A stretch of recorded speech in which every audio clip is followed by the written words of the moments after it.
बेंगलुरु के एक apartment complex में एक साबिक फौजी अफसर और इसकी बीवी को उस वक्त शदीद मुखालिफत का सामना करना पड़ा जब इन पर इल्जाम लगा कि इन्होंने एक मुस्लिम शख्स को इसके मजहब की बुनियाद पर पाकिस्तानी और दहशतगर्द कहा।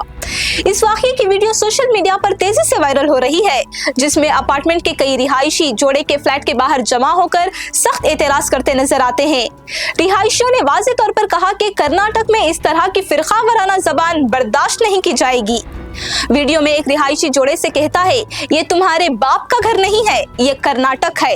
इस पर साबिक फौजी अफसर ने जवाब दिया कि वो दिफाई महकमे में काम कर चुके हैं और फौजी अफसर रह चुके हैं। इसके जवाब में एक और रिहायशी ने कहा कि अगर वो फौज में खिदमत अंजाम दे चुके हैं तो इन्हें ज्यादा वतन परस्त होना चाहिए। इसने ये भी सवाल उठाया कि सिर्फ ये पूछने पर कि कोई मुसलमान है, उसकी बीवी किसी को दहशतगर्द कैसे कह सकती है। साबिक फौजी अफसर ने मामले को कम करने की कोशिश करते हुए कहा कि यह बात झगड़े के दौरान गुस्से में कही गई होगी। इन्होंने कहा कि वो झगड़े में हो गया, अब छोड़ दो।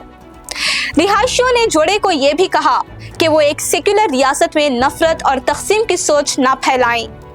वीडियो में एक शख्स कहता है कि हिंदू, मुसलमान, सिख और ईसाई सब यहाँ मिलजुल कर रहते हैं और किसी को भी मजहब, जात या अकीदे की बुनियाद पर समाज को तकसीम नहीं करना चाहिए। बार बार मुतालिबे के बाद खातून ने अपने अल्फाज पर मौज़रत की। वीडियो के आखिर में रिहायशियों ने जोड़े को खबरदार किया कि आइंदा इस तरह का रवैया दोबारा बर्दाश्त नहीं किया जाएगा। बाद में दोनों फरीक पुलिस स्टेशन पहुंचे, जहां मामला आपस में समझौते के जरिए हल कर लिया गया।